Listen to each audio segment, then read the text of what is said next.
Hey guys, Tommy Danger here. Sorry for the long delay. Just been busy, and then vacation time and all that kind of jazz. But we're back in action, doing a rod bearing job on this beautiful E92 M3 that has been very well maintained. So I'm underneath of this bad boy. I'm in the middle of actually putting everything back together. So I'm just gonna try to show you a couple things what I've got going on, and then we'll see if we can help some people with it. Okay, so lower subframe has been removed so we can get access to the bottom of the engine. We're going to be doing motor mounts on it as well, so I'll show you that in a second. So I've done pretty much all of them. I'm back down to the last one, which is cylinder number 2. I got the lower cap off already, so you guys can see that it's missing a piece because I got it off. We got the WPC bearings that are treated bearings right about here. So we have upper, which is going to be the blue bearing. It's got a mark on it. Lower, 702 is the lower one. So let me unpack that rascal so I can show it to you guys. I got to make sure that you don't mix up these because they're different part numbers. Some manufacturers use same upper and lower bearings. I'm not a big fan of that, but that's just a personal opinion on it. And we can clean off the cap tray, so that's all nice and clean.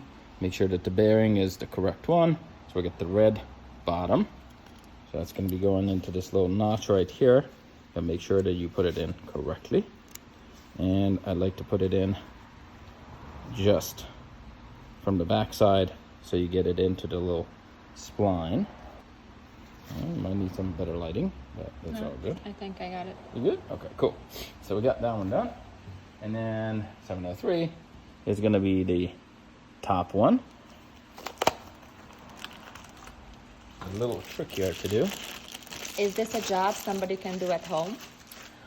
Anything can be done at home, but some people ask if they can do their own root canal, and it can be done, but should you do it, you probably shouldn't. Really a big pain in the butt because you got to drop the whole front subframe, and when that's all out of the way, it's a little bit easier to work on it. But I'm standing up now and trying to do a service like this, and it is a pain in the butt. So just think about how much pain in the butt would it be if you're doing this on the ground. And then I'm removing the upper bearing from the connecting rod, and that's going to be concluding our job on that part. So all of them are out. They actually are not looking terrible. So what causes the bearings to fail? Well, failure and normal wear and tear. So this is normal? just a normal wear and tear. Okay. So we're doing preventative maintenance on this car. Like mileage or something like that? Yes. So here's all the bearings, and they're pretty much looking all good. I like to keep them separate so we can see. This is the lower row, and this is the upper row. So what is the difference between them? Is there any difference? Well, the different part numbers. One is for the cap of the bottom of the connecting rod, and the other one is for the top but of the connecting rod. But as far as looks or grooves or anything? Nope. No. They're pretty much, they look the same, but they're different part numbers from BMW. Okay. On this car, it doesn't look like it's terrible wear. We would be very concerned if the center spot, right about here, or anywhere on the bearing, would be worn through, so you would start seeing copper. So none of them are in that bad of a shape, which I'm super happy about. You can see right in the middle is the wear pattern is a little bit bigger than the rest of them. There's no copper coming through yet, so he did something right. It's a very big problem that What is that big scratch? I'm sorry. I was trying to take it out, and then with a screwdriver I nicked it. Oh, okay. So, usually I don't need to worry about when I'm taking these things out because we're not reusing them. So if I scratch it up here and there just while I'm taking it out, I'm not too worried about it. And then if I try to shine the light on this one a little bit more too. It's hard to see it on the camera. Sorry. So why are we keeping these if we're putting new ones in? We're not keeping it. We just wanted to see how it looks and if there's any one of them that is worn more than the other. If it's not lubricated properly. The problem with these M motors is that people just start the car up and don't let it warm up. And you're talking about 1060 oil, which is super thick. So if you think about it and you start something up, the most wear happens when it's cold and on startup, because there's no proper lubrication, nothing is up to operating temperature, so there's gaps and the oil is not doing its job just yet. And people just get in the car, start hounding and pounding on it, not letting it warm up, and that's what causes a lot worse wear than this is. So Joe has been taking care of this car for a very long time, and he's a very meticulous driver, and as you can see, this is a perfect example of how to maintain your car. Roughly on like 190 to 100,000 miles on these bearings, but he's been doing his oil changes on time, and you can also see in the inside of the engine is just super clean. So does this have 90,000? Yeah, it's 90 some thousand miles on it, so that's why it looks almost brand new. So it's similar to like a timing belt back in the days. At 90, it was recommended to be replaced, and this is like sort of like a maintenance. It's a maintenance job, but I wouldn't say like it's a timing belt type deal. No. Like as far as maintenance goes, this is like it's time interval and mileage. So time and mileage is what's concerning on these things, and then also how you drive it. So if some people are driving the car super hard, then it's not being babied like some people would baby it. So it causes a little bit more wear on it. So we have the bearings on, and then I do assembly lube on the bearing and on the back of the cap a little bit, so that we have proper lubrication when we first start this rascal up, because we took everything all apart, so we want to make sure that all these beautiful bearings are being lubricated while being put back together. So put a little bit of lube on the bearing, a little bit on the crank, and everybody will be happy. And there we go, right about there, nice. Okay. All right, let me move some stuff around.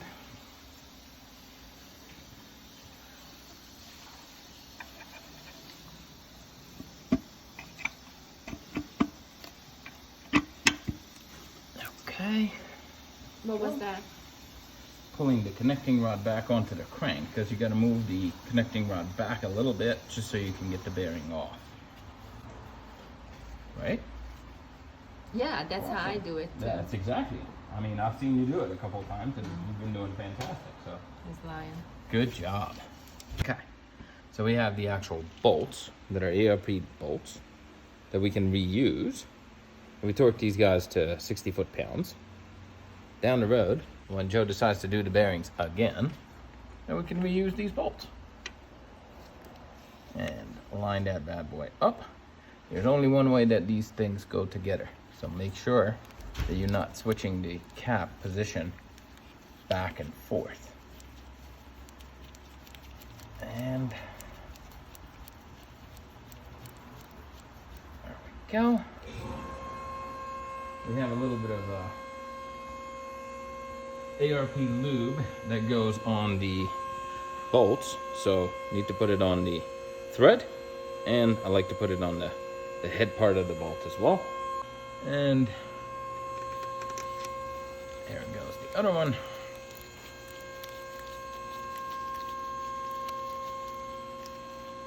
Okay. Okay. And 60 foot-pounds preset. Upside down, but okay. How about them apples? All right.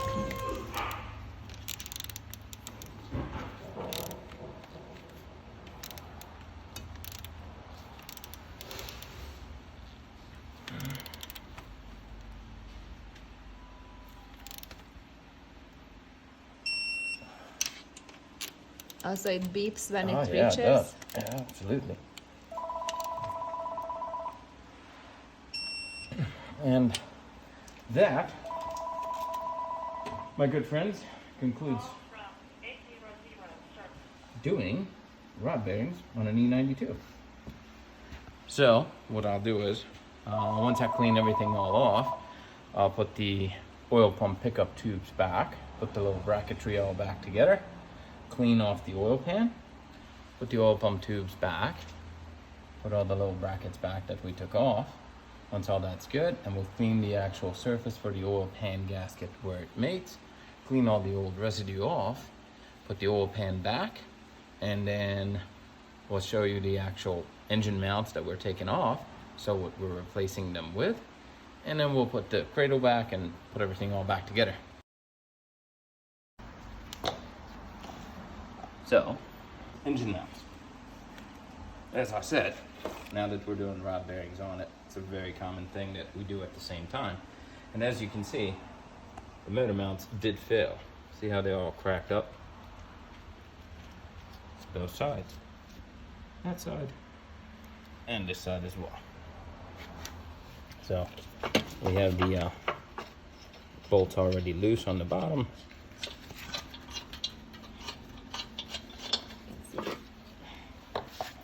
Clean all this old debris out of it. And just for comparison's sake, if I put these two next to each other, you can see the height difference on them, right? And this is actually not straight. So. And then stud goes in one hole, and then the little notch goes into the other hole. Make sure you line them all up. Make sure you put the nuts on. And then do not forget to tighten those bad boys up. While they are on, it's on the ground or up when it's up?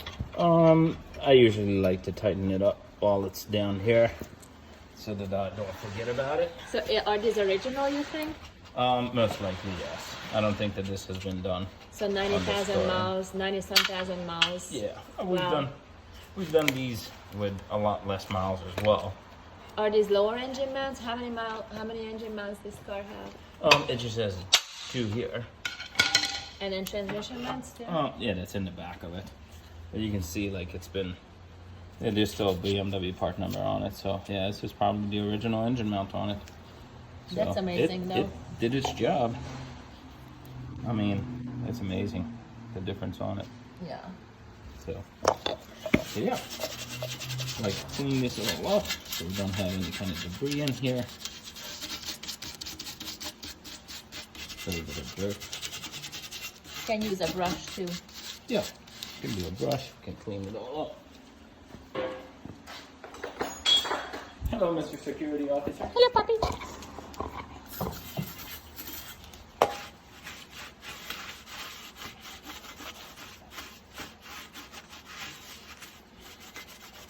Okay. Beautiful.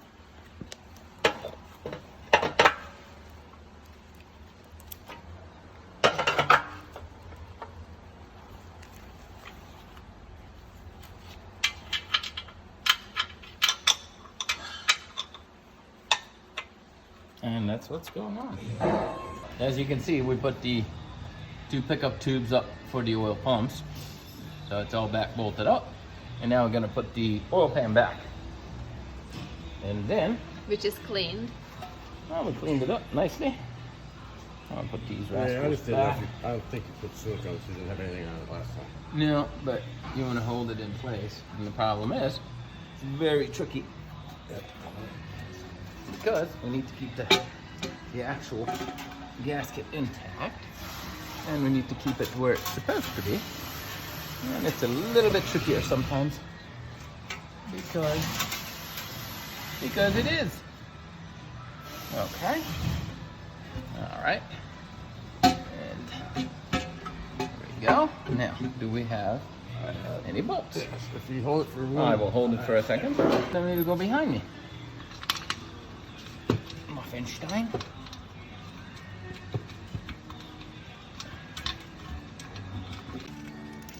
So I've been counting, there are about 52 screws that holding this oil pan. A lot.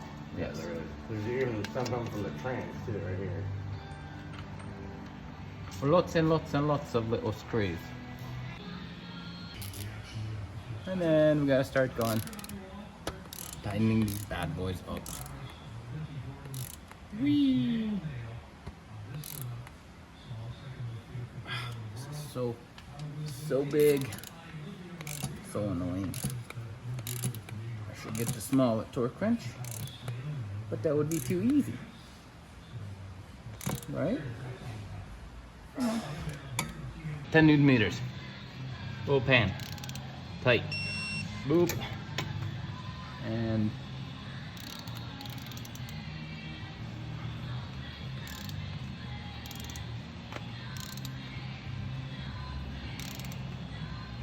boop. Well, I got the 4 more in the back. 40 more in the back. And after 3 hours of bolts tightening Yeah. and shoulder exercise. Which your shoulders are already Oh, crappy. they're wonderful. Okay. At the age of 27, his shoulders are falling apart. Yes, indeed. All right. So we're good with that. And then, okay. So oil pan is back on. I'm gonna put the small little knickknacks back. Put the 4 bolts back in the back of the oil pan between the transmission bell housing and oil pan in the back here. These guys, don't forget those guys. All these big boys. All right. And then once that's back, then we can put the O2s back, and then we're gonna put the lower cradle back. So we'll get back to that in a second. All And right. then the hoses? And then we'll do the rest of the stuff. So one goes here. Yeah, I think it did. I had it sideways, so I was, yeah, that's right. Come on. That's a huge bolt. Oh, here we go. Are you good?